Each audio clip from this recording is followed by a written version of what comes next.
আসসালামু আলাইকুম। পাকিস্তান অবশেষে তারা মুখ খুললো, এবারে বিশ্বকাপে তারা যাচ্ছে এবং তারা যে একটা আলোচনার মাধ্যমে আহ, সরকারের সাথে বসে পিসিবি প্রেসিডেন্ট মহসিন নাকভি তিনি বসে সিদ্ধান্ত নেবেন। আগামী শুক্রবার একটা সিদ্ধান্ত আসবে যে পাকিস্তান এই বিশ্বকাপ বয়কট করবে নাকি করবে না।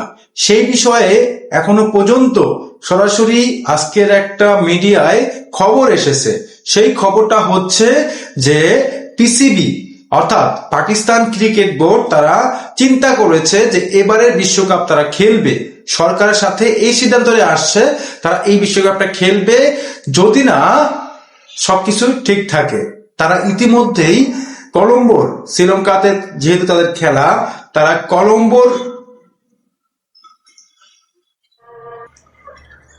পাকিস্তানের পক্ষে বাংলাদেশের যে ভালোবাসা ছিল এখনো পর্যন্ত সেটা কিন্তু অটুট থাকবে যখন ভারত পাকিস্তান খেলা হবে সেই জায়গাটিতে। কিন্তু হঠাৎ করে পাকিস্তান যে কাজটা করেছে তাদের স্বার্থে তারা কাজটা করেছে। তারা তাদের দলকে যেভাবে বাংলাদেশের পক্ষে নিয়ে কাজ করেছে, তাদের দল বাবর আজম থেকে শুরু করে তাদের বোর্ড সবাই বাংলাদেশের পক্ষে কাজ করেছিল শুধুমাত্র একটা একটা সাপোর্টই, একটা যৌক্তিকে, সেটা হচ্ছে তারা ওই যে যে ঘটনা ঘটেছিল যে পাকিস্তানের হাত থেকে পাকিস্তানের প্রেসিডেন্ট, পাকিস্তানের ক্রিকেট বোর্ডের প্রেসিডেন্ট মহসিন নাকভির হাত থেকে গতবার সূর্য কুমার ইয়াদবরা ট্রফি নেননি। সেই কারণেই হয়তো বা তারা এই পাল্টা জবাবটা করেছিলেন। বাংলাদেশের পক্ষে তারা কাজ করেছিলেন, তবে ওইটা আসলে আহামরি অতটাই না। বাংলাদেশ যেভাবে ভেবেছিল, বাংলাদেশের প্রত্যেকটা মানুষ, বাংলাদেশের প্রত্যেকটা মিডিয়া, বাংলাদেশের প্রত্যেকটা সেক্টরে পাকিস্তানকে সাপোর্ট করে গেছে যখন শুনেছে যে বাংলাদেশের পাশে একমাত্র পাকিস্তানি রয়েছে। ভাই, তারা কিন্তু আমাদের স্বার্থে আসে নাই, তারা নিজেদের স্বার্থে কিন্তু আমাদের সাথে কাজ করেছে। আমাদের পক্ষে তারা কাজ করে নাই, করেছে ইন্ডিয়ার বিপক্ষে। কারণ তারা সবসময় ইন্ডিয়ার শত্রু। ইন্ডিয়ার বড় শত্রু হচ্ছে পাকিস্তান, পাকিস্তানের শত্রু হচ্ছে ইন্ডিয়া। ওই জায়গার কাজের জন্য কিন্তু তারা আমাদেরকে ইউজ করেছে, এই জায়গাটিতে বাংলাদেশকে ইউজ করেছে তারা, এবং তাদের স্বার্থের জন্য তারা কিন্তু সেই ওয়ার্ল্ড কাপ খেলবে। এবং বাংলাদেশের পক্ষ থেকে আমরাও যখন ভারত পাকিস্তানের খেলা হবে তখন আমরা পাকিস্তানকে সাপোর্ট করব, দেখব যে ইন্ডিয়াকে হারাতে পারে কিনা। তবে বাংলাদেশ এই বিশ্বকাপে ভীষণভাবে মিস করছে এবং আগামীতেও করবে। অনেক আফসোস থাকবে এই বিশ্বকাপকে ঘিরে। বাংলাদেশের প্রত্যেকটা খেলা প্রেমীরা অনেক আশা নিয়ে রয়েছিল। লিটন দাসরা অনেক দিন তারা এই ট্রফিটা মানে এই বিশ্বকাপের জন্য দলটাকে 2টা বছর পরিশ্রম করে এই দলটাকে কিন্তু এগিয়ে নেওয়ার চেষ্টা করেছিলেন। এই দলটাকে অনেক কিছু করেছিলেন লিটন দাসরা, পারভেজ ইমন, তানজিদ তামিমরা, যেভাবে তারা ফর্মটাকে নিয়ে ক্যারি করেছিলেন। মনে হচ্ছিল যে এবার অন্তত বিশ্বকাপে 2-3-4টা ম্যাচ খেলতে পারে, বাংলাদেশ সুপার 6, সুপার 8 খেলতে পারে।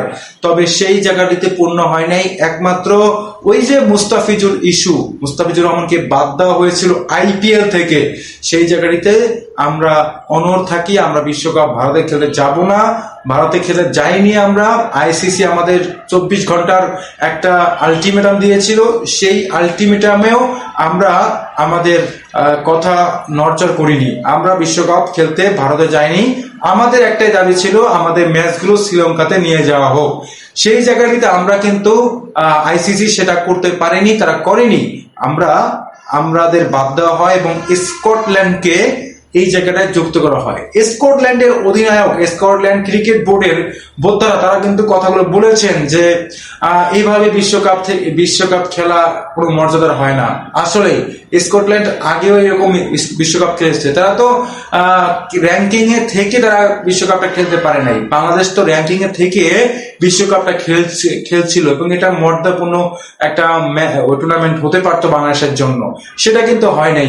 অনেক দিন পর 2006 সাল থেকে বাংলাদেশ প্রতিটা ইভেন্টে জয়েন করেছিল, কিন্তু এইবারই প্রথম বাংলাদেশকে ছাড়া, সাকিব আল হাসানকে ছাড়া কোনো টুর্নামেন্ট হয়নি।